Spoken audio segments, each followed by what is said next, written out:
Chase, what is your biggest pet peeve? Not doing the podcast on the right day. Fair. I will say it's I mean I think I've talked about this in terms of video games before, but I kind of feel it in real life too. Wasting time. And that's not to say I'm not lazy, because I absolutely am, but I see a difference between making the decision to do nothing and having time be wasted that Yeah. is I was supposed to do something and it didn't happen, or I did something and it didn't amount to anything. That feels like wasted time, instead of, oh, I hung out and Like I a watched a canceled TV show. plan. Like you're Yeah, somewhere or you're going to do something canceled. right. Or I like do something at work and somebody asks me to write something in a very specific way, so I write it all that way and then I give it to them and they go, oh, actually we need it this other way instead. I'm like, well, I didn't get communicated that, so this was just like a wasted hour of mine. Sure. Thanks Yeah, for that. I get that. Like that is my biggest pet peeve, which is why, I mean, when you take it into video game territory, that's why something like Dark Souls is really difficult for me, and in that I feel like I die and like, okay, my souls are there, I need to go grab these souls, but then I die before I get the souls, and it's like, oh, those souls are just gone. The Yeah. time I spent working on getting those things that are going to increase my character, they're just gone. And Yep. now I'm fucked. And so now that whole hour, 2 hours, whatever I spent grinding that stuff, that's just all for naught. So that's the stuff that pisses me off. How about you? What's your got a few things that upset me. Give me 1 second. I gotta get the stream Yeah. pulled up over here. Yeah, you got like some bugaboos about you. Oh, Things that grind your gears. Yeah, I got a couple bugaboos. Punctuality is pretty much like way up there for me. Not too dissimilar from yours, but I get very upset if time that was planned is not kept. And I personally, like, there's things that happen. I get it. Like, you might have unexpected like car problems, plans fall through, all that shit. But there's habitual situations, especially if you're over 10 minutes late and you haven't informed somebody that, oh, you're going to be late. That feels unacceptable to me. Yeah, I think it's also a little selfish. It's like a thing for me. It's like because time is a shared thing, and so like if you agree to do something and then you include other people in that time, it becomes a little bit like, I just take offense to it. I think that punctuality is way up there, and I don't know how to articulate this, but like when things that should work don't. Like I've not had internet this week, and it's also kind of like if I go to an event and I'm prepared to be a certain temperature, but that temperature is no longer present when I get there and I get hot, like I don't like that either. So I think that for me, punctuality is up that's there. another pet peeve. Being hot's way up there, dude. Being hot and being hungry are things I do not like. I would love to be cold. I never want to be hot, dude. Being cold I rules. Can fix that. Being cold fucking rules.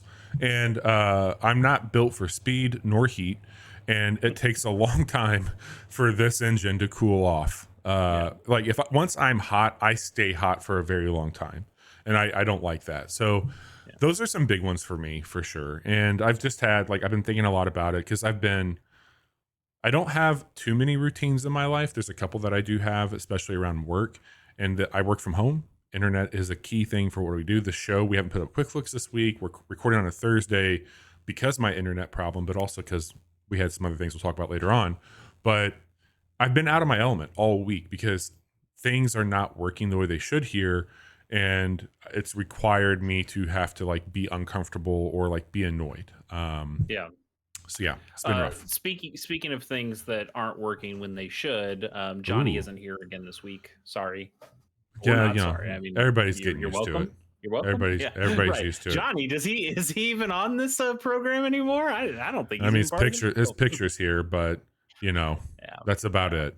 What can we do? And we'll exit out on the episode art this week again. But You might need to bump his the say something nice about Johnny up a little higher. I already did, but it's gonna go up again. Cool. I think we're up. I don't even know what we're up to. Let me double check here. 1.5 mil. Yeah. I think we'll probably get to about 1.75 after tonight's little episode. Just a little context for the listeners out there. I watch the show every time we turn it on because that's so we do. I like having it open when we're recording it. So I have all of our streams open all the time. So I should have the highest amount of casual coins possible. And I'm sitting at 202.4 thousand. Yeah. I will never be able to say something nice about Johnny ever again. I could make that thing 1 and you wouldn't cash it in. It's true. That's true. You know what? I did cash it in once though, because I had the coins, and it was just the perfect time. And he wasn't. You know what? He wasn't even there for that show either. Shocking. Shocking. Incredible stuff. We are the Casual Hour, at least the ones that do show up. I'm Bobby. That's Chase. This is episode 342. It is Thursday, September 14th. We pushed back because I had technical problems this week. I think things are okay, but there might be some issues while we're recording. The other thing that happened, serendipitous, if you will, is we didn't get one, but we got 2 events today that we have to talk about. We got the Nintendo Direct and we got the PlayStation State of Play. So we're going to get into all that fun stuff. But we got a few games to talk about tonight. Chase, I know that you've been playing some stuff. I've been playing some stuff. How would you like to slice the pie, crumble the cookie, whatever the kids say? Let's talk about a game we both have played first. I know it's not listed on our show note here, but it's something we've been playing on Casual Mondays, and that has been the Pokemon trading card game for the Game Boy Color. Yeah. We have both been playing it on the Switch. It just recently released, got ported to the Switch for the Nintendo Switch Online service, and you were playing it for the very first time. Correct. On our Casual Monday stream. Correct. Which we've named Prize Fighters. Got 2 of those out yet. 2. Yeah, yep. We played 2. Mm-hmm. Yep. And I've been replaying it for the 10th or so time. You started playing this again when we started playing it, right? Or shortly thereafter? Yeah. We want to do a quick look on it, and I thought it was better if I led that quick look, so that meant I needed to play. I needed to play for you gotta work. Play. Gotta play. It's a job. I gotta play one of my favorite games of all time. God damn it. So I ended up playing a couple hours just to get in a good spot to do our quick look, and then after that, I just kept playing. I just kept going. You went Forrest Gump. You just kept running. Yeah, absolutely. That game continues to be awesome. I would like to hear, because we've talked a little bit about it on Casual Mondays, but I would like to hear kind of your overall thoughts so far with what you've played. I will call out one thing that I've talked about on the show before. If I go back to a game that like came from the era that like kind of invigorated my interest in video games, it's sometimes hard if I don't have nostalgia binding me to it. It feels old. It feels a bit worn. And while this game certainly has some rough edges when it comes to menus and speed, I don't get the like immediate neck snapping that this is a very old video game. Because I think that the core mechanics of the Pokemon trading card game haven't changed a ton. Definitely changed and evolved, pun intended. Very nice. And thank you. But I do feel that it feels really fresh, and I think it's a cool concept. I'm enjoying that it's helping my brain understand that card game in a way because of the Pokemonification of it, on how it like puts the 2 battles together, the text, the way that you interact with the menus. Like my brain has muscle memory, significant muscle memory from the olden days of Pokemon, and it's helping me understand the card mechanics a lot more now, to where I think that if we were playing Pokemon trading card game instead of Magic the Gathering, I think I'd probably be a bit more in tune with what we were doing there. But I'm having a really cool time with it. I like the idea of it. It's got really cool pixel art, not to the surprise of nobody, and I think that some of those card designs are really kick-ass. It's really impressive how, I mean, I don't know how much you know about those old cards, but if you put them side by side, it is impressive how much detail they were able to pull back in Yeah, from those original card designs. And then also, like you mentioned, they did make new designs for some of the kind of Game Boy exclusive promo cards that are in that game as well. cool. Yeah, the art's really really incredible. Now, it was only a handful of years ago like Johnny's kid got into the Pokemon card game. Johnny, which meant Johnny was playing the game, and he kind of roped us into playing, and we were into it for a couple months or something. Yeah. Do you remember much of that experience, and how does that kind of compare to Oh, I the remember cards it. you've been playing with now? I like this one because while I sprinted through all the other mainline Pokemon games, they're like these are my Pokemon. Like I will always Yeah, feel the original 150 are my Pokemon. So I'm very familiar when I see one of them come up. Like I don't have to think about multiple types. Like I know exactly what they're gonna do. I know how to defend myself. I know how to attack them. So that's really pretty cool on how this is. I also I like being able to have like a menu system almost for how I would go into the bench. Okay, your cards are on the bench. I've drawn. Here's all my inventory. I need to assign my inventory out. Where when I've had the cards in my hand, I never really thought of it as an inventory, which I probably should have. And playing hmm the game, I just see like, okay, I'm gonna go to my inventory. I'm gonna see what I got here. Okay, I got potions so I can heal up. I've got this action that'll let me swap my cards out really quick. And I also like that the game blocks me from doing things I should know. So like, hey, you've already played energy, so you can't play another energy. So like, oh yeah, okay, that makes sense. So then I mean, I know when we play Magic, you give me like a little cheat card, but the game's yeah. kind of doing that for me where it's like giving me the rails I need to get good at this. Well, also, and this is one of the things I love about the Pokemon card game, and also as somebody who does play a lot of Magic the Gathering these days, or at least thinks about Magic the Gathering a lot these days, can frustrate me a little bit too. Is that Pokemon has very set turns. Yeah, In Magic, there you have like instant spells that can.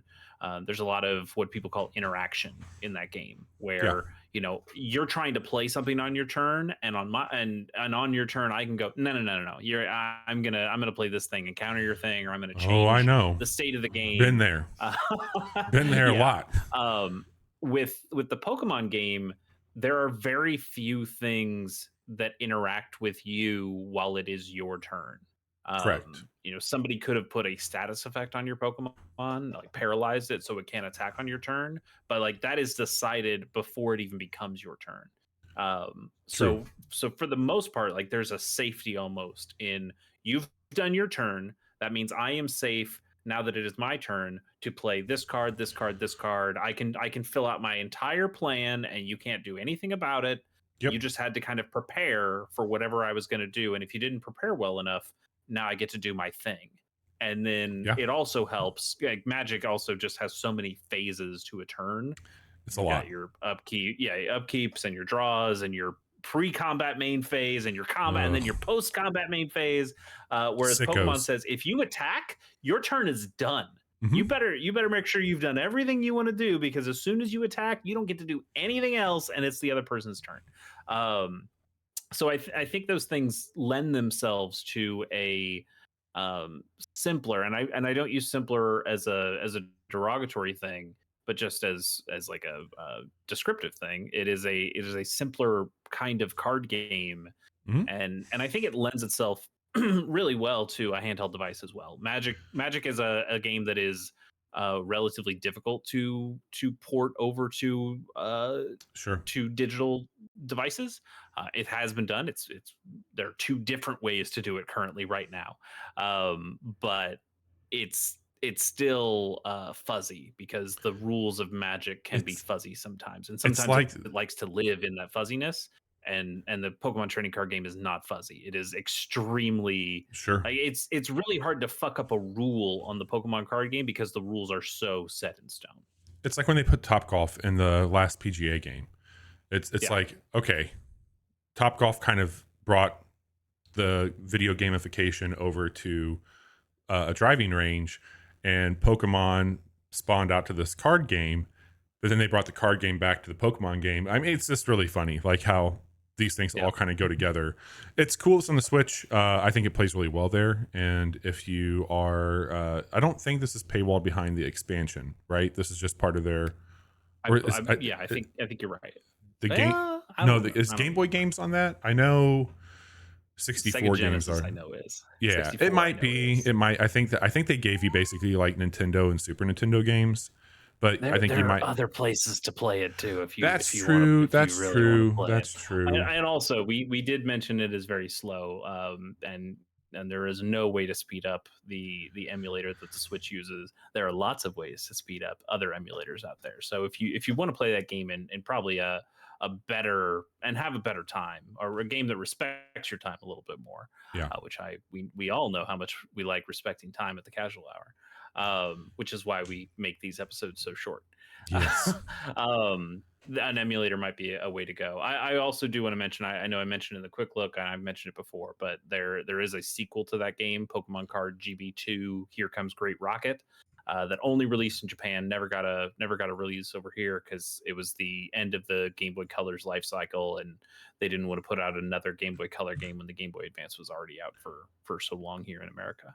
I doubt they will ever officially port that game because it is so much just the first game again with some new cards. Dude, I just had an idea. Other people have done that work. You can go find that game if you want. They could bring Pokemon cards into Pokemon Go as more like the same way that there's like region locked Pokemon. Like, hey, you got this card from this city. Here's the Missouri variant of this Pikachu. But I don't know. Like, I think that the one of the reasons I'm happy to not be playing the physical version of that game any longer is it became, and I think this might be the thing for Magic as well. It might be anything for collectibles, but it became less about playing the game and it became more about, well, I like this Pokemon, so I want these Pokemon. And that, like, having the card collection became a money pit. And it was like that was certainly the case at the time too. Like I think I've told stories of I didn't have people to play. That's the reason I like this game so much, is I didn't have people to play with in real life with my physical Pokemon cards, because all they wanted to do was go, oh, this is the Growlithe card. I want the Growlithe card. I'm like, yeah, but the Growlithe card kind of sucks. Sure. Like if you're trying to play that, and it's like, well, I'm not playing it. I just want the card. And like, you're just collecting art at that point, which is fine. If that's what you want to do, that's fine. But man, there's so much more that could be here. And if I tried to go and buy physical versions of the same kind of Haymaker deck, which was a very popular deck type at the time, if I tried to buy a physical version of that and get 4 base set Hitmonchans for that, you know what? Let me check it out. TCGplayer.com. You want to take a guess, Bobby, at how much a base set Hitmonchan, let's say not first edition, just a base set Hitmonchan, how $80 much that would cost? Hitmonchan. Now Hitmonchan was only in foil. Let's remember that as well. Actually, you know what? This isn't too bad. Well, I mean, it's bad. It's bad. This is saying there's a listing as low as $2.24, but the market price is $18 for this card. Oh, I was way off. Yeah. So like that's not too bad, but you start to get into your Charizards and your first edition Charizards, and you go like, oh right, these cards are incredible. Like I've got I showed it off before, but I've got a Shadowless Charizard, which is not quite first edition, but not exactly the base set either. It's some kind of tweener. It's not exactly a mistake, a printing mistake, but it's just a weird kind of middle ground in there. So it's not as expensive as a first edition. And I got it graded or something, and that thing's worth like, I don't know, $250, $500, depending on when the craziness is happening.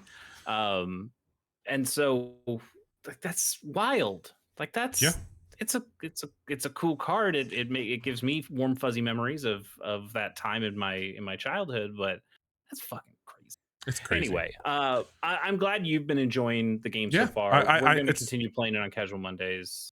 It's just a cool thing to do with you. Yeah, for sure. And it works really well for that format. I like doing it.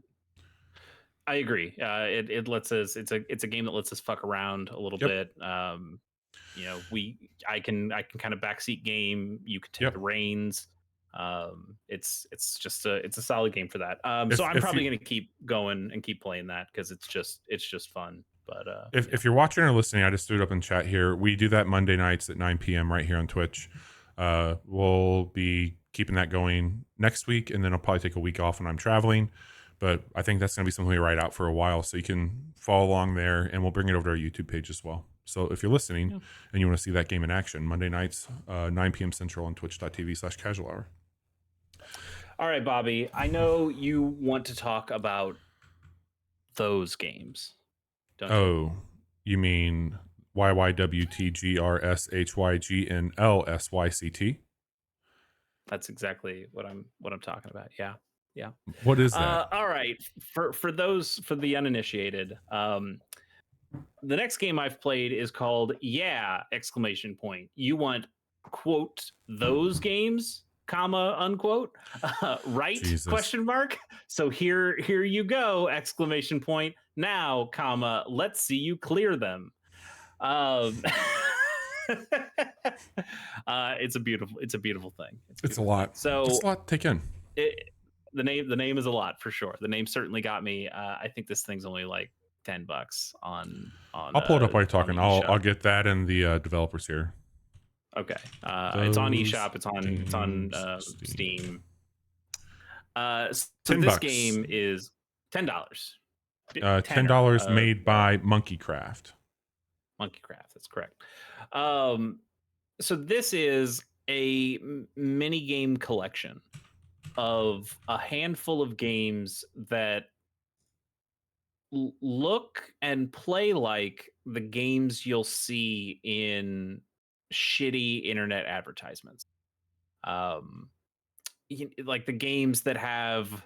I just saw one on YouTube today. It was like the hero it's generic looking hero guy, and he's got like a one under him, and then Yes. he's like there's some giant lady there, and it says like 99999 on and then it kicks him way back, and now okay, here's a guy with 5, and so now the guy hits the guy with 5 and his 1 becomes 6 or whatever, and now it's okay, the idea is that It's you just keep shitty stuff. absolutely shitty stuff. And most of the time when you click on those quote unquote games, they aren't really games at all. They're just scammy shit. And even when they are games, they're super scammy shit. It's the shit that, like, if you're playing a free game and it's like, hey, watch this ad and we'll give you 25 rupees for this game. Sure. It's the games that you see the games be like, it's those types of, it's those games being advertised. It's those games. It's those games.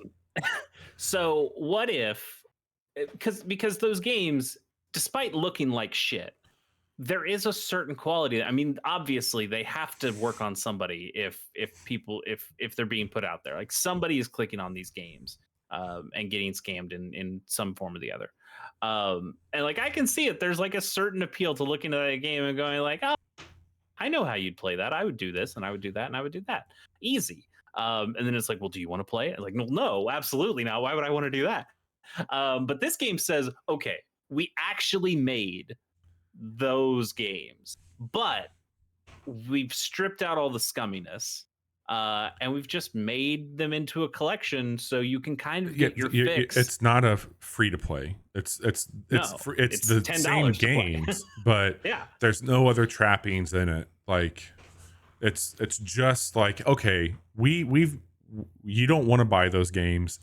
We're gonna make a platform where you can be a sicko and see what the fuss is about, and we're gonna make fun of it, but they make them mechanically sound. Like they play exactly as you expect them to, but it's almost like if Goat Simulator was making fun of mobile games. It's basically what it is to me. It's that I can see that. It's like it's kind of a niche thing where Goat Simulator is tapping into the sandbox genre and making it absurd.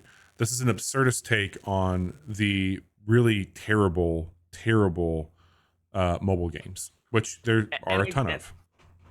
Yeah, and I think it kind of works. It does. It is just kind of silly. You can absolutely turn your brain off on this stuff because it's 100% like one of the games in there, and then there's only like 5 games or so.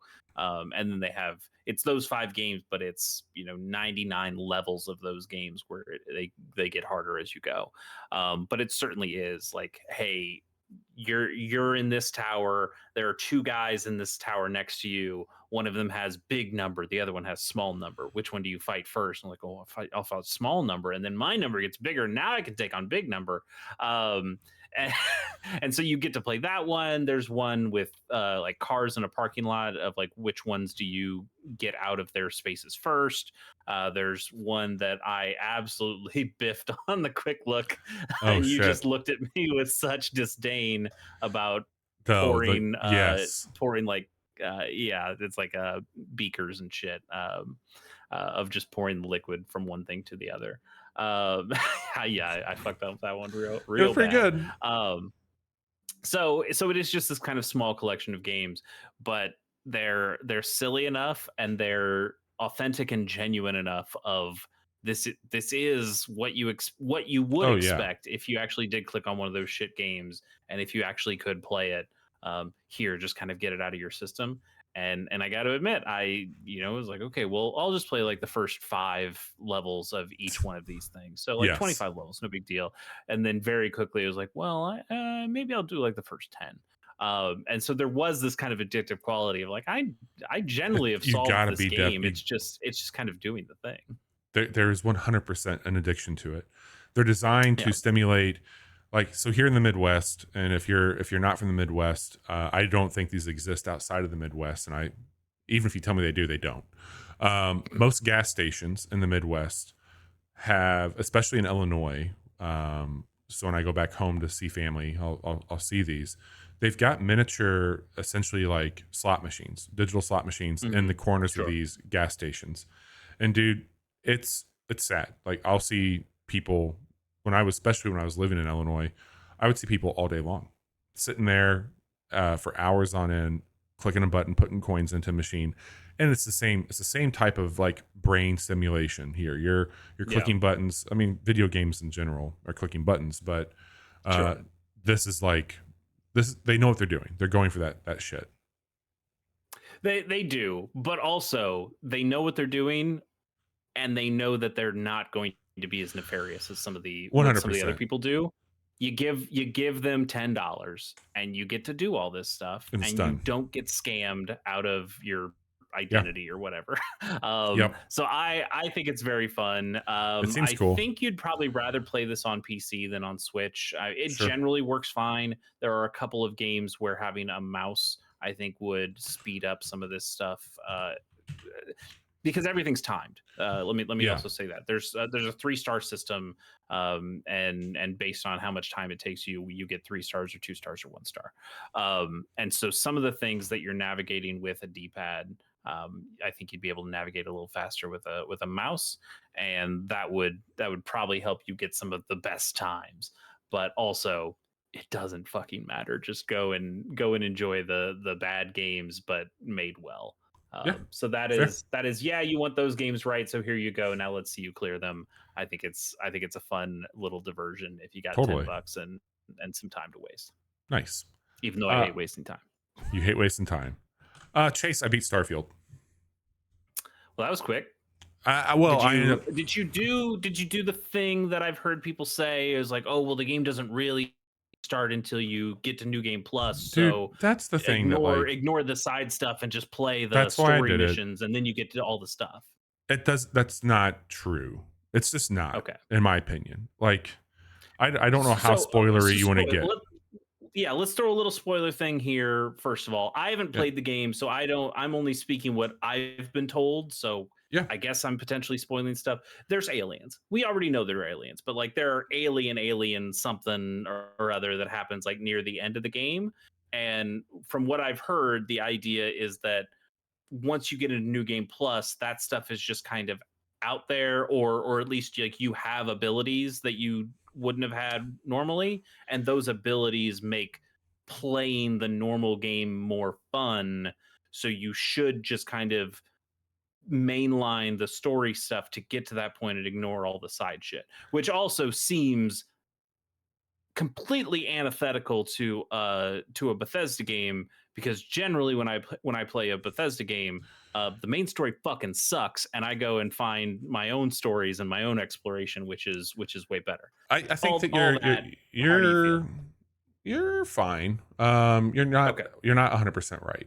You're not great. 100% wrong either. Um, Okay, Here's what the bullshit is. You get powers in the playthrough. Like you are going to come across temples, and the temples is where you're going to get your abilities, and you get those. Like you do not have to beat the game to get that. I thought that's what would happen. what's an example of an ability? Are we talking There's like some fucking Dovahkiin cool ones shout too. shit or whatever? No, they're actually cooler. Like you can basically go into a room and slam your fist and create an anti-gravity field all around you, and enemies are just floating, and then you're just Okay. popping enemies, and that's really fucking cool. It's awesome. Oh, so it's Destiny. It's That's just the Destiny. strand. That's the Hunter strand thing. You Okay. can create a personal atmosphere to where you can be carrying 1,000 pounds and run for a bit and trigger that, or you won't lose stamina when you're doing things. Like they've got this thing that you can trigger for that. There's another one where it just duplicates you. There's a whole other version of you out there to distract enemies that has your Okay. gear and it's fighting beside you. Some really inventive stuff there. I think it's cool. You don't have to beat the game for it. Again, spoilers here, y'all. Like we're gonna talk about it. Johnny's not here; he's still playing it. I don't really give a fuck. Chase isn't gonna play anytime soon. I don't think he's really playing it. He did tell me, is like, I've played a good amount of that game, and I think I want to just play more Baldur's Gate 3, or what was the other thing? Is there something else just about to come out that he's really interested Cyberpunk. in? God, why That's does he right. just have the The same Cyberpunk fucking DLC. conversation? Like, why not just put in a group message? He literally could is just having do the that. same conversation with me, and you like I just think he just fucking I God. think he just likes. I think he just likes talking to both of us Oh individually. my Maybe we're nicer. God. I think I picked up on it. I think we're nicer to him individually. At least I am, than No, when we're on a not group me. chats. So why are you bothering me? Okay. So Fair enough. Starfield. I agree. The further I've gotten away from it, I've seen a lot more of the cracks in its foundation. I think that this game, not that we do numbered scores here, it's somewhere between a 5 and a 7 for me. That's where it ends Wow. up being. It's fine, it's serviceable, but it is, and I don't want to talk about it tonight because I had another game to talk about. I'll say beating the game, it's a lot more like a Groundhog's Day than it is this new game plus. And there are some different things that can trigger at the beginning of it, but oh my God, do you just want me to tell you kind of what it is? Because I feel like I need to. I mean, a little bit. I will say, and again, this is coming from somebody who hasn't played it, and I watched you play the quick look. I've seen very little of this game. I've heard some. I've watched a couple YouTube videos of people trying to give their unbiased reviews or whatever. Right. And I'll say I have been incredibly skeptical of Bethesda as a Yeah. company in general for a while. I played a lot of Skyrim, but basically post Skyrim, or even in the middle of Skyrim, I kind of knew Bethesda is a little scummy. I don't really like a lot of their games. Even if I play them for a long time, I don't feel like I love these games. Yeah. And then they started to do even scummier shit, like with the review copies that they weren't sending out to people because they didn't like reviewers anymore, or some bullshit. And their E3 press conferences and shit like that. The more I hear people talk about Starfield, the more I want to play Starfield.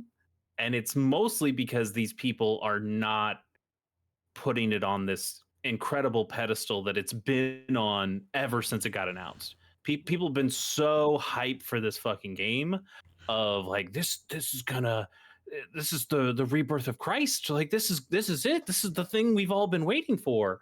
And that's put me off so much of just not wanting to be a You part of are that the you zeitgeist. like to go against the grain. I do understand that I You're the like to be contrarian contrarian. of the group, and like if somebody likes But when something, you hate it. If you But dislike also, when it, I hear somebody say like, "Oh, I think Starfield's like a 5 to a 7," uh, it makes me think maybe the things that I don't like about Bethesda games are different here because the 5 to 7 implies that Dude, it's it's different here.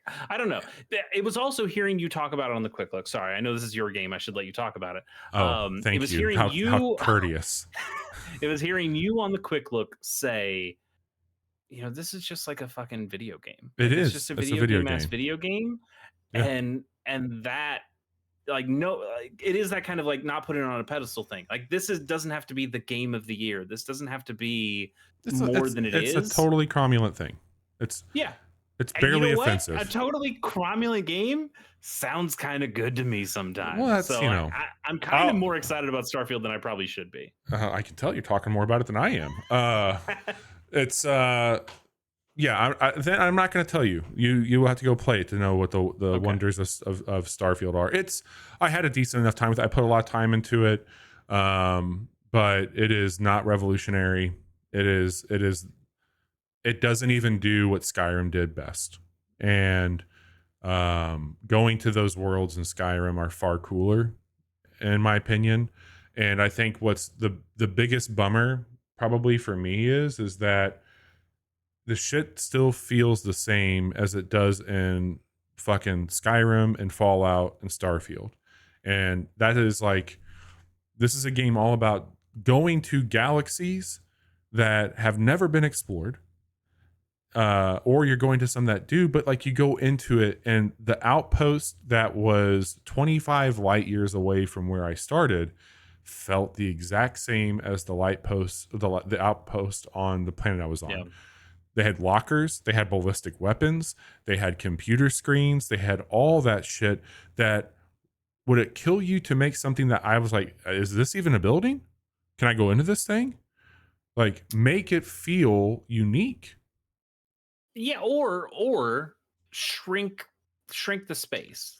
Don't make to your it point, like yeah. this idea that wow, like like we have not just a galaxy, we have galaxies to explore. You can go and look at Yeah. all this shit, and the Yep. idea that it would all kind of just be this homogenous It's dumb. blob It's does dumb. seem really stupid. Like, what if you just set it in our solar system, but Like Destiny. advanced so many thousands of years? Yeah, sure. I mean, Destiny feels super weird. Like you go to those places and you Yeah. go like, wow, this is weird. This is But different than that. also, it's also a solar system. It is a more navigable space, and there's still like, wow, Nessus looks way different than Titan, and Yep. the way these things look and feel are way different. So it is very disappointing to hear that you have planets and galaxies and solar systems to explore, and yet they all feel kind of similar. I get the feeling that you would rather be playing oh shit, what's it called? Not Everspace. Chorus, but the Everspace. Thank you. Totally. That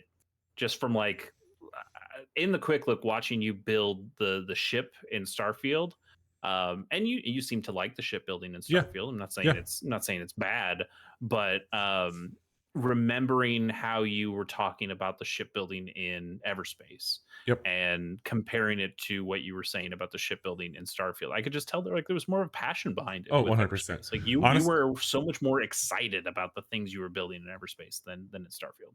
If you're wanting a game like this, if you want that vibe, play fucking Cyberpunk here in a few weeks and you will have your mind blown. That 2.0 system is going to be huge. The DLC is going to be huge. And I think that they made a game that iterates on the Bethesda style and does it really well. So play that. Like, I mean, or play both. I don't fuck Or like if you're looking for the space thing, Everspace 2 is right there. It's No Man's Sky is Yep. still there. Yep. They've got a huge still update seems coming like out. it's doing this better. Of course they do. They've got a new update coming out like every 2 weeks, it feels like. I know. It's incredible how that story has turned around. But yeah, this game feels like a generic kind of not even a roller coaster ride. What's like a boring ride from a bumper car, from a like a yeah, sure, like a lazy river. It's just like going down a lazy river. It's a fine game.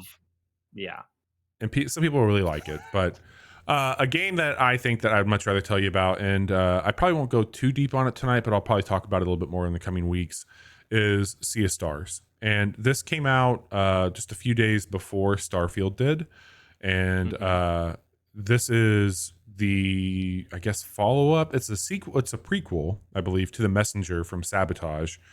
That is such. I know that's what's said. That is such bullshit, though. Not really. Those I think games that couldn't be more different. I think that they're it's a prequel in the sense of the story, but not in the gameplay or the mechanics at all. So it's also interesting because The Messenger's put out by Sabotage, and if you go to their Steam page, it doesn't have it connect to Sabotage Studios, which put out Sea of Stars. So I don't know if this is like a different thing, but this is out on Switch, PlayStation. It's on Xbox, PC. It'll set you back $35. It's on Game Pass as well. I'm playing this. I've not played it anywhere besides my Ally, so I'm playing it in handheld. This is a turn-based game that wears a lot of inspirations on its sleeve from a game like Chrono Trigger. It is like Chrono Trigger meets Eastward. As far as like how I would like pitch, it's some of the best looking pixel art I've seen in a while. There's maybe really like some Paper Mario stuff in there too. Like it has the kind of context sensitive, like hit the button at the right time when your attack makes contact and it'll do more damage, or hit it at the right time to block a little bit of damage. There's a whole mechanic that they don't even include in the demo from combat, which is kind of shocking to me and really cool. Like that it's feeling fresh at this point in time. And there's also some other ability things that they don't talk about in the demo. But the mechanics are, as Chase called it out, you can block and you can attack. So whenever you're landing a hit, if you press A, you're going to do more damage. If you press A when you're being attacked, you're going to block damage. But there's also other mechanics like one of your skills. So your two characters have more of a solar, or I guess a sun and a moon type ability. And the sun ability, you craft a miniature sun, and then it does area of effect damage. The other lunar damage that you're doing, one is a boomerang where you're bouncing across all enemies and timing your hits, which is really fun.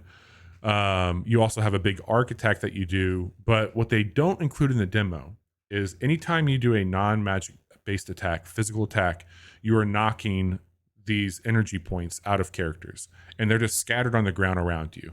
And if you pull in the trigger, you can basically pull all this energy into your character, and it can. Are you sure that wasn't in the demo? It wasn't in the demo. Okay. Maybe I just saw it in trailers. I don't think it was. I never had that. They never talk about it. I didn't see it. None of that stuff came up in the demo from my recollection. So, and each person is going to react differently to that. Let's call it mana or whatever it is. So you can have basically like it becomes like small orbs into larger orbs that go around you. And if you're healing yourself, it's going to do way more health. If you're doing like a magical attack, you're going to get a boost to it. And so you kind of start to get the strategy of like, all right, I'm going to do 2 physical attacks here to get to my solar dude and have him be in a spot where he's going to do a bigger attack because he'll have area of effect. So you get some strategy and planning on like how you want to go into it. They also do more of a slot machine. So as enemies load in, you get the slot machine rollouts that let you know you need to do 2 damages with a more of a melee, 1 moon, and you're going to put them into a weakened, staggered state. And I think that's really cool. It feels very old school in the sense that you'll find iterations and improvements on gear where it's like, okay, you have the copper staff. Well, you just found the steel staff or whatever it might be, and you can slot those in. There's certain unique elements that will improve other people. There's 4 main stats that you can upgrade and leveling up. I believe it's physical attack, physical defense, magical attack, magical defense. And so you've got 3 characters right now. One of them likes to cook, and I've made him more of our beefy tanky boy. He has a pot lid that he uses as a shield.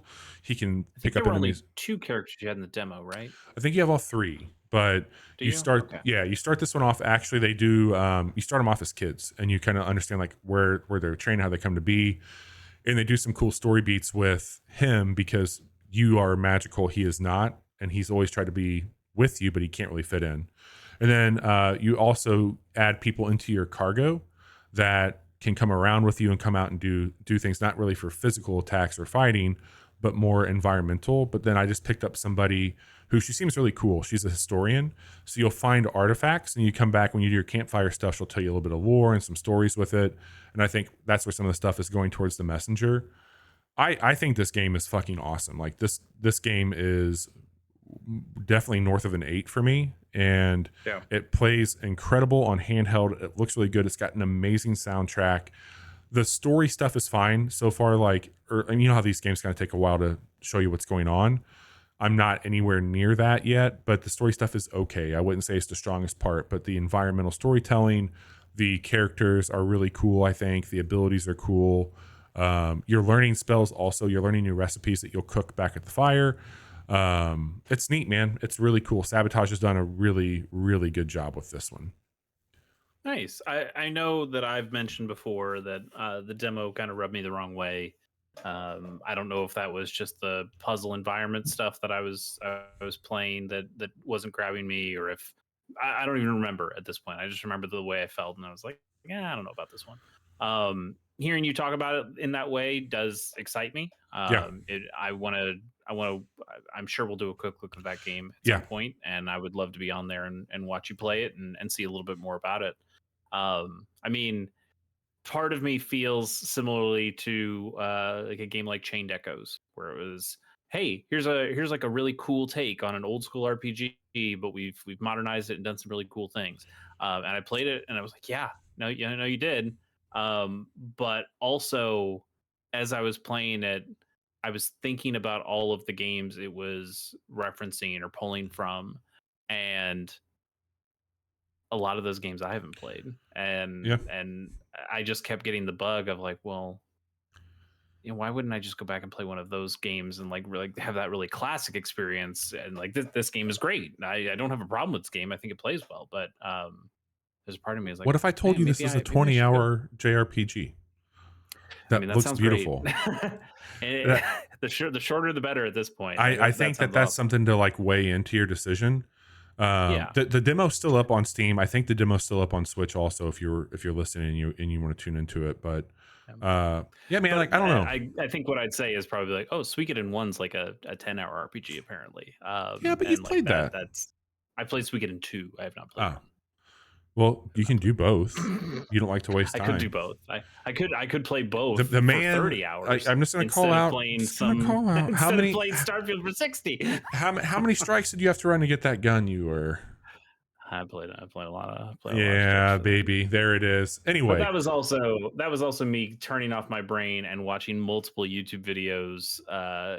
That was less about I am playing Destiny right now, and more of like there is a game happening in the background, I guess, but I'm just not like we've talked about it where it's like, here's a game that you play because it's important and because you want to give your attention to it, and here's something you play that you can have like a podcast going in the background. And I have to imagine Sea of Stars is something that you're not playing a podcast on in the background with. You're reading that lore. You're interested in playing that. Whereas Destiny, I don't give a fuck about the story. I give a fuck about the story. I don't give a fuck about the story of this strike that I've played 20, 30 times in my life, or honestly, way more than that. I would say that this is my second. If there's another game that I think you should play this year, probably before this one, but if you were going to play games that I'm recommending, which you're not, I would say that this should be up there for you. And this actually would probably be something you take. Like if you go to the lake, I would highly encourage you to load this thing up and go to the lake. Yeah, I mean, that's what I did with Chained Echoes, and I had a great time. I didn't finish Chained Echoes, but I had a great time as I was playing it. Does the game that you want me to play more is the acronym BG3 or is it DTD? It's both. We'll talk about it here. We'll talk about it here in a second. Yeah, but it's it's BG3. Let's get into the news. I know we got a lot to get through, and we're kind of getting near the hour here, so let's try and see what we can get through. I'll run you through some of this stuff here. So first story, this happened at the end of last month. I think we mentioned it maybe on Casual Monday, but I don't know if we've talked about it on the official show. But Volition shut down. We did not talk about it. It's a big bummer. Yeah, huge bummer. They are not local exactly, but they are located in the Midwest. They're in Illinois, outside of Chicago. I don't think I haven't been around the Volition offices, but I know they're close to like the Art Institute there in Hmm. Schaumburg. Yep. And I did visit that. I don't think I was ever going to college there, but there was let's take a look at what they got. Yeah. So I did. I was around that area. I know you've been around that area I've and been to the. knew I've been some there. people around there. Yeah, I've been Yeah. there. So huge bummer. They've been Hmm. around since 1993. They started out as Parallax Software and then made the jump to Volition. They got embraced by the Embracer Group, and now the Embracer Group is going through its restructuring after Oh yeah, it had like a $2 billion deal that didn't go through for like extra funding, and now they've they decided are to gutting. restructure the whole company. Yeah, they're canceling or delaying a lot of games. They're cutting studios, and this is kind of the first big studio that has gotten the axe. So we feel bad, obviously, for them. It does sound like they're trying to place people as well as they can. But Volition, like there are not a lot of not a lot of big video game studios in the northern Illinois area. Well, not. I mean, this was Not also a not like. 30-year-old studio. Exactly. Yeah. I And mean, it's certainly not as many job opportunities as you would see in San Francisco or something where a lot more game developers are. It's harder to place some of those people. So big bummer. Feel bad about it. I mean, they're the developers behind games like Saints Row um and Red Faction Guerrilla. They made some good stuff. yep. Some good stuff. So very, very sad. I can take Let's this next one talk. if you want me to. Okay, let's talk. Yeah, let's go through it. There's some bullshit happening with Unity, Chase. If you are Yep. any way, shape, or form tuned into game dev Twitter or Blue Sky or any of those social outlets, you've probably seen some of the JPEGs that you are associating with delays coming out from some studios that are like pretty aptly saying like, "Hey, this is goodbye. We're going," and they're doing it in a way towards Unity. So Unity came out with some updates to the fees that they're going to charge, especially around like runtimes and installs and how they're going to be charging for that. Mind you, Unity's CEO, I believe, is the one that was at EA talking Yep. about With price Stella. gouging. Yeah, like some Uh-huh. really shitty, crummy things being said there that are unfortunately coming to light. Where games that you and I love, Tim, oh my God, the Toem, Just temp. That's the only one. Yeah, tell there, them. Yeah. there, Uh-huh. there's a lot of games that are they're Tons of basically games made on Unity. Like there yeah. was one of the channels I follow, Game Makers Toolkit. They Hmm. do a game jam every year, and he had the data that he shared. It was like here's the pie chart of the engines that people use to make their game jam games for us last year. And I think it was like 2/3 were Unity. It was over half, I believe, was all Unity, and then it was a handful of other ones that made up the rest. Lots of developers, big and small, use Unity to build their games. Totally. And there was some interesting points being made about how this could impact games made by Unity that go on to the PS Plus lineup, that go into Game Pass, where you see massive spikes of downloads to your game, and what used to excite them, now they're scared to death because it would literally bankrupt them. If a game, because it's not just the initial, it's they're trying to look at re-downloads on it as well. This has led to, like, seriously, just go check out some of the stuff that's being said on Twitter with it.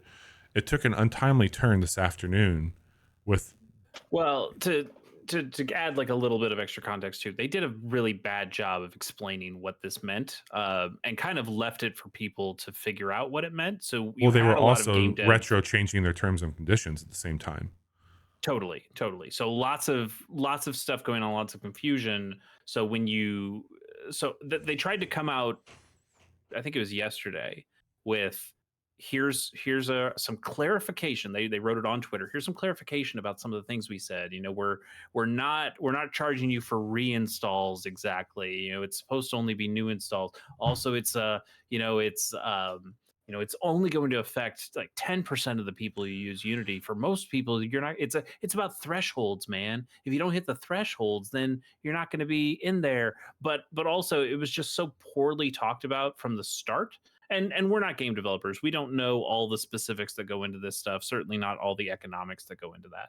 But communication wise, really poor communication. You had a lot of developers out there who did feel like the sky was falling because they weren't given any other information to, and even the clarifying information was still not specific enough, and still pretty shitty. A lot of people still thought it was shitty, which Yeah. then leads to the stuff that happened today, which continue going Yeah, on. they ended up having some death threats that led to the closure of the office today. They were both Multiple offices, Austin and San Austin and San Francisco. Francisco. San Francisco police say that the threat to the San Francisco office came from a Unity employee on social media who works outside of California. While I think that they're being incredibly shitty, I don't think that that is ever the response that you should give to a situation. There's obviously people that work there that aren't making these decisions. It's a top-down effort, and not that you should point that sentiment to one person either, but this is a shitty situation for a lot of outlets. And to your point, a lot of developers have used Unity for years, and I got to tell you, like, I don't know if there's any coming back from this, because this is the most egregious. But from what I was reading in some of these posts today, it's been kind of downhill since the CEO took over there, and this is certainly the most egregious one. But if you are any way, shape, or form connected to games development and you're using Unity, we hope things get better for you. If it just doesn't seem good. There was a story that came out months and months ago, maybe even a year ago. This is still when Risatella was over the company, and it was something about Unity taking on like military contracts, and many of the Unity employees who were working on tools for what they thought were game development tools were being co-opted by people above them into things for the military, things that they were not cool with. And like, wait a minute, I didn't even know the shit I was making was for this stuff. This sucks. So like that studio has, or that company has been going through some real shit for a while now, and this just seems like another thing of like you mentioned, Risatello having that talking about kind of price gouging stuff when he was at EA, and it sounds like a lot more of paying for how reloading can we a get even clip. more dollars. Yeah, how can we get more dollars out there? How can we make shareholders even happier? And really screwing around It with just seems employees, like a situation where everybody loses but them, and that's what fucking sucks. So keep an eye out there for it. We'll probably talk more about it as it develops here. We're not developers ourselves, but we certainly follow them and respect them and want to support them. And this ain't it, baby. This ain't how you do that. Yep. Also, just another note: like these changes do not officially take place until January of next year. So there is still plenty of time for Unity to say, never mind, sorry. Yeah, we'll see. We're certainly getting some bad press right now. Hopefully there's been enough outrage, not necessarily death threat outrage, but enough outrage and criticism from developers and other people to make Unity rethink these decisions, because they do sound shitty, regardless of death threat stuff. And death threats obviously not something that should be required here. Agreed. Not helpful, but also the Unity stuff not helpful. Let's go through what we got here for the Nintendo Direct and the Sony State of Play. We'll try to go through these relatively quickly and just hit some of the highlights. Certainly not everything. I thought the Nintendo Direct was pretty solid. Like there wasn't a ton of stuff that was like, oh, I have to play that, but there was a lot of stuff I saw that was like, man, that's cool. It's good. It's good that they're doing there's that. Some cool that's stuff. A neat thing. It definitely feels like kind of a wind down in some ways. Like you can tell that they're doing like what looks really compelling, but in a way that I feel like feels like a wind down. Not saying that there aren't cool new games coming to the Switch as well, but there were a lot of things that were ports or remasters or small little retools of something, and fewer big brand new games. Like not that we're Not that we need Tears of the Kingdom every single year, but Right. they're not talking about Metroid Prime 4. They're not talking No. about whatever the next Fire Emblem's going to be. What they Yeah. are talking about is like the big finisher for this show, this direct, was that Paper Mario: The Thousand Year Door is getting a remaster in 2024, People which are makes super me a excited. person who, one, loves the original Paper Mario, and two, for some reason has never played the second Paper Mario despite having a GameCube since it came out. um Extremely excited. Like, Yeah. great, I'll get Yeah. to play It that looks game it even looks good. easier. I will say that game has been on the backlog roulette wheel and has not been picked, so now I've had to make a little note, like maybe wait until 2024 to play this one if it gets picked. Yeah. um Fair. so that one's really exciting to me. That's a fantastic game. Like, that seemed to be like the last Paper Mario game that played like a Mhm. traditional JRPG, before they got into the platformer stuff that was Super Paper Mario, and now like all the different stuff they've done since then. Yeah. So that's really exciting. Speaking of the port stuff, Luigi's Mansion 2 Dark Moon is Yep. getting a port, an HD-ified port They've from announced that. 3DS to. Did they? I Yeah, know they've they announced announced the first they announced game. it. Okay, so we now know that it's coming out next summer. Yeah. So all three Luigi's Mansion games are going to be available on Which the is Switch. awesome. Pretty cool. I've played a tiny bit of the 3DS version of I didn't Dark play any of the Moon. 3DS ones, but I'm excited to see that for sure. I thought Dark Moon was kind of cool. I've heard people say it's the best one in a way, Oh, because neat. three is fun with the hotel thing, but it doesn't really feel Yeah. like a mansion. Yeah. And two kind of gives you multiple mansions that work in different ways and have different mechanics involved with them. So some people really like two, and that's cool to see that it's coming there. Looking more through the port stuff, Trombone Champ, game we had a lot of fun with, that got ported to Switch today. It has a 4-player co-op mode. Oh God. Which I'll tell you, if you watch the trailer, it sounds terrible. But it looks fun. Oh boy. Oh boy. Dave the Diver, one of games that you really like. That was the DTD Oh yeah. acronym that we Oh, talked about okay. earlier. Yes. That game's coming out October 26th to the Nintendo Switch. A game He- I could play right now on this very device that I am talking to you through, but it's also coming out on the Switch, so that's probably where I'm going to play it instead. Yeah. But that should make Bobby happy. That's a Yes. game you really liked. I love that game. I think that's and the Switch is going to be a fantastic home for it. I played it a lot on my Ally, and it feels so good as a handheld game. Yep, I'm very excited for that one. And then Mario versus Donkey Kong. I believe this was the original. That's an advanced I don't think game, this is right? a brand new game. This was a Game Boy Advance game. Yeah. This is kind of like a spiritual successor to Donkey Kong 94, the Game Boy game. Yeah. Which more of like, hey, it's a platformer still, but it's like a puzzly platformer with Mario. I believe this was a port of the Game Boy Advance one, and not a wholly new one. I didn't play this game. Another Mario design now. Another HD Mario design. There's like so many variations of him now. This is Tater Tot Mario. And this one, I guess, is not being voiced by Martinet, right? He's done. He's done now. Although I didn't remember hearing too much about Mario here. It's not on our list, but there was also a WarioWare game coming out for the Switch that's all about posing and stuff. I don't really like the motion controlled WarioWare games all that much, so I'm not super excited about it. But when I heard Wario speak in that thing, I went, "Are you sure that's not Martinet? Did maybe he sneak into that game and just maybe not the ones going forward? I don't know." I think it's the ones going forward. I think Wonder. I don't think he's in Wonder, so he's probably not. They said he won't be in Wonder. They did say that. Yeah, I don't think he's in that one, but maybe he's in this. Yeah, I don't know exactly where the cutoff is from the work that he did do before to the work that he's not doing now.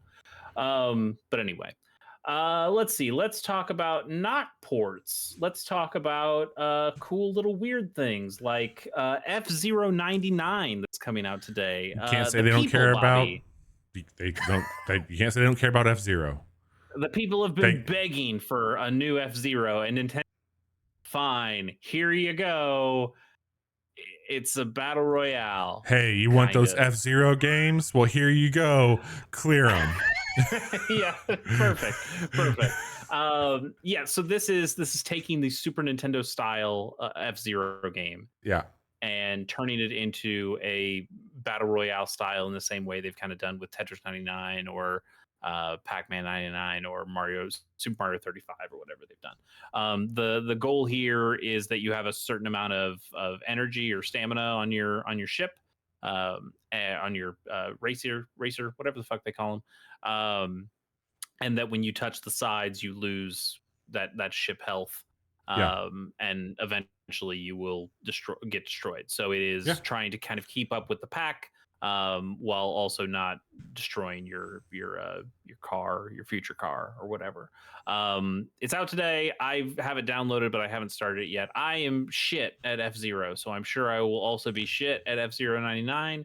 But I find these little things that they do to be very fun for a week or two, and then we'll see. Like Tetris 99 obviously blew up in a way that game is going to be around for a while. But lots of the other ones, like the Pac-Man 99 or the Super Mario 35, they last for a little while and then they go away. So it's a fun thing to try while it's here, and it's Nice. free. You just go Hell yeah. grab it right now and just Get play it. Princess Peach Showtime is coming March 22nd of next year. This was the game they teased at the last Nintendo Direct, I guess, that they didn't have a name for. So it's now Princess Peach Showtime. The idea is that Princess Peach is going to a theater to see a play, but some sour grape enemies or whatever have now ruined the play, and so now she has to kind of go in and save the productions. One of the cool things is she gets like a lot of different costumes in here, and the costumes give her different powers. So they showed off like a sword fighter Peach, and then like a kung fu one and mystery one. And it seems like the different sets you go to have different kind of gameplay styles that come with the different power ups that you get as well. So seems kind of cool. Yeah. It seems more promising than the last Peach centered game that they made that was all about her using her emotions, like the women, they be crying. Yes. Not it wasn't a bad game, but maybe a poor design idea. Yes. uh, this Yes. one seems to be a lot better than that. They showed off more about the final Mario Kart 8 Deluxe Booster Course cool. DLC pack. It's coming out this winter. They showed off Daisy Circuit, which was a Wii track. Yep.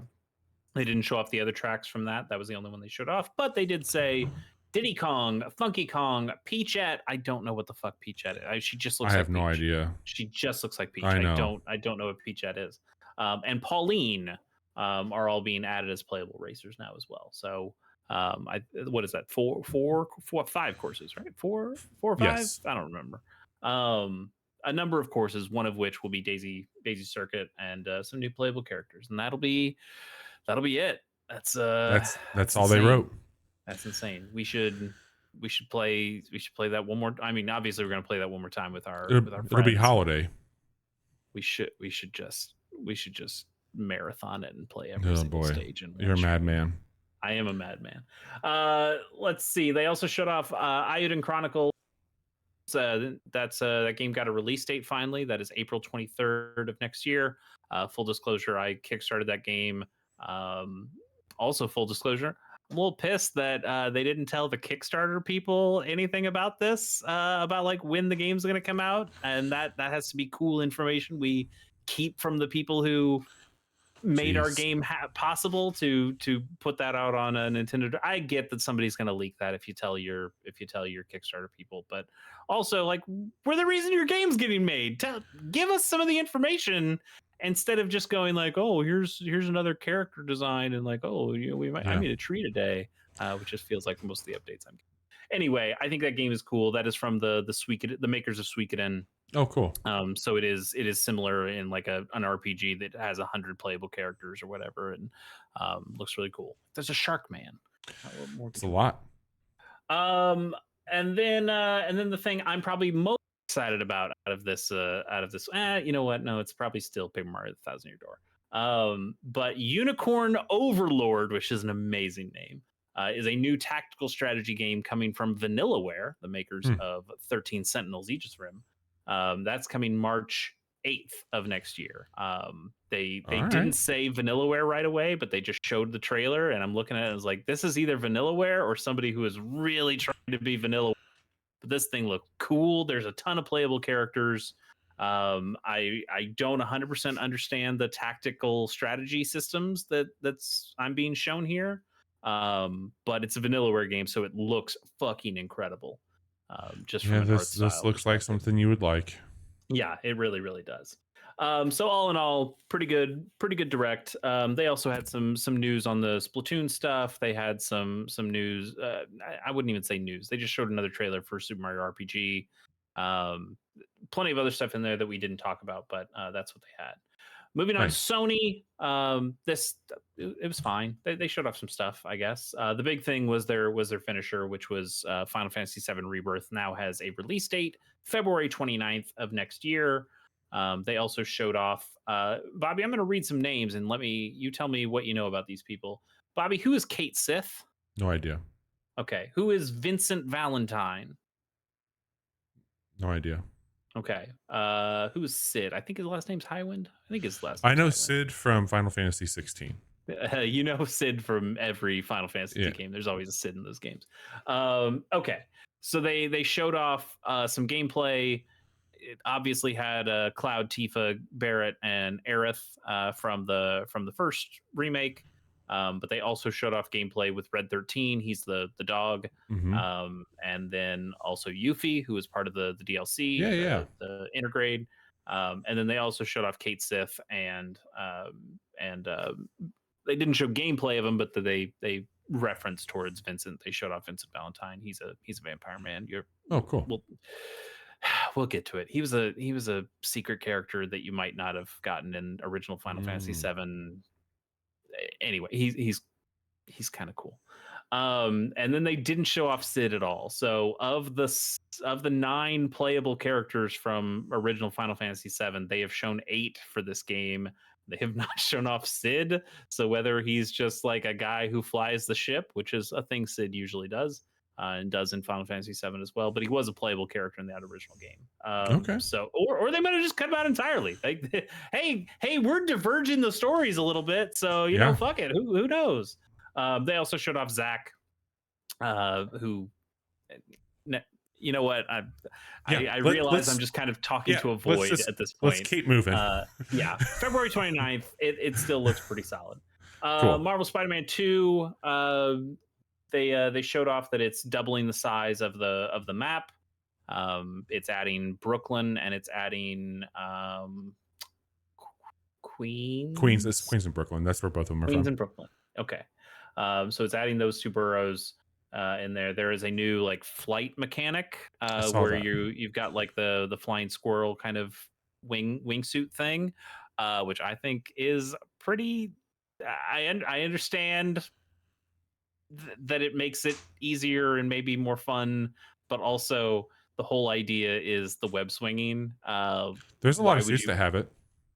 Yeah, but like, why would you add in an extra system that makes the web swinging less important? It's Spider-Man. He's about swinging webs.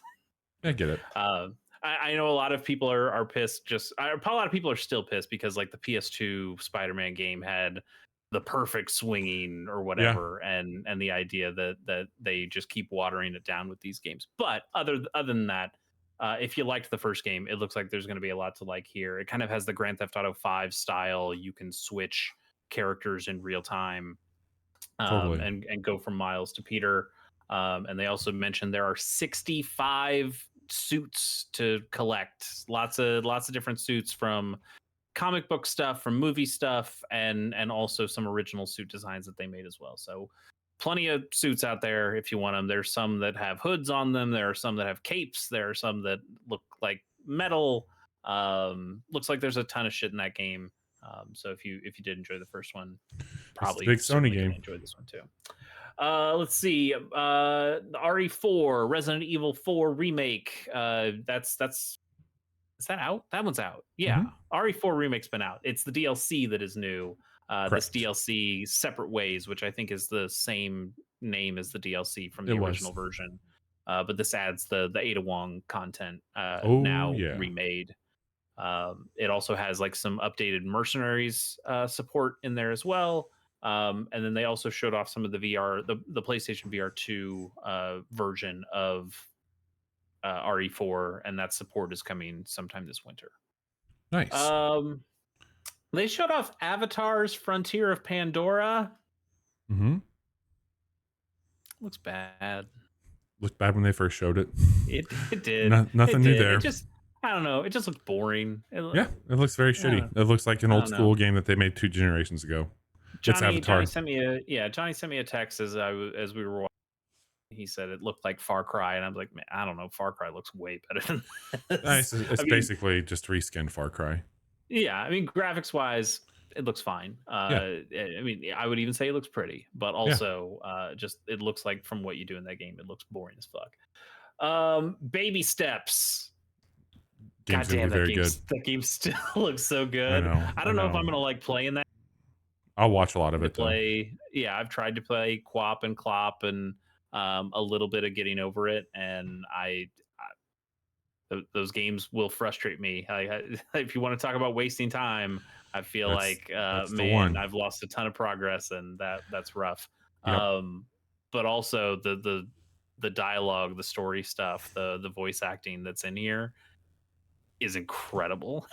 Like this trailer, Bobby, did you see this trailer? Oh yeah, I've seen it. It looks really good. So good. Just gonna grapple up there. Oh yeah, just gonna fucking grapple. Yeah. Oh, so good, so good. That's a game I want to just watch people play. Oh yeah.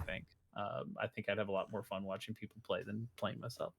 Helldivers 2, they showed more of that off. I think it looks fine. The first Helldivers was like a top-down game for the Vita. I remember it had some mechanics that I really didn't like. I think generally I thought it was cool as like a top-down twin stick shooter, but I remember there was something that felt like really draconian about, whether it was ammo economy or whether it was the amount of lives you had or something like that felt really restricting, and I just ended up not liking it all that much. This is now like a behind the back third person shooter thing. It's like a complete different approach for sure. Yeah, I mean it definitely reminded me of like Risk of Rain 1 versus Risk of Rain 2. 100%. Like, what if we just completely changed the whole thing of the game? So they showed off that. Also, somebody must have talked to somebody at Ubisoft, because Jesus Christ, did they find the the most fake ass demo chatter of God. It's fine. It's fine. No one will ever talk like that in real life when they play this video game. But I thought it made me laugh. It made me laugh in a way that seeing like those old Madden trailers where they shit on the previous version made me laugh. Totally. Good stuff. And then Bobby, the biggest news for you. I know how much you hate the PlayStation 5 because it's too white. Mm-hmm. You hate white consoles. It's a shitty looking console. It's the ugliest video game console I've ever seen. Now, is that because of the form factor, or is that because of the color? Both. Okay, but you really didn't like the color. Did you actually get the now illegal black plates, side plates? I've had it on there since like the first time I hit the dark web. Yeah. So you're probably set. But for somebody who didn't get those illegal side plates, good news, because now the PlayStation 5 has a Deep Earth collection group of colors. I don't know what makes them Deep Earth. One is red, one is blue, one is silver. None of them look particularly like colors you would see if you dug into the ground. So I don't really know where the Deep Earth comes from, but they are colorful. If you don't like white consoles, like some monsters out there, I have an ally. You're lucky.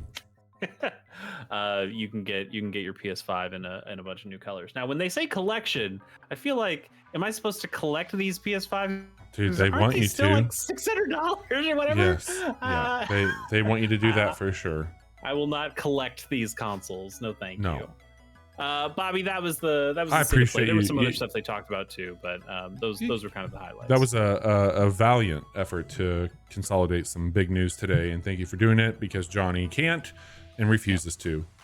We've had a week We have not put our quick looks up because I have not had internet, but we were able to stream on Monday night right before my internet went out the Pokemon trading card game. We talked about that earlier.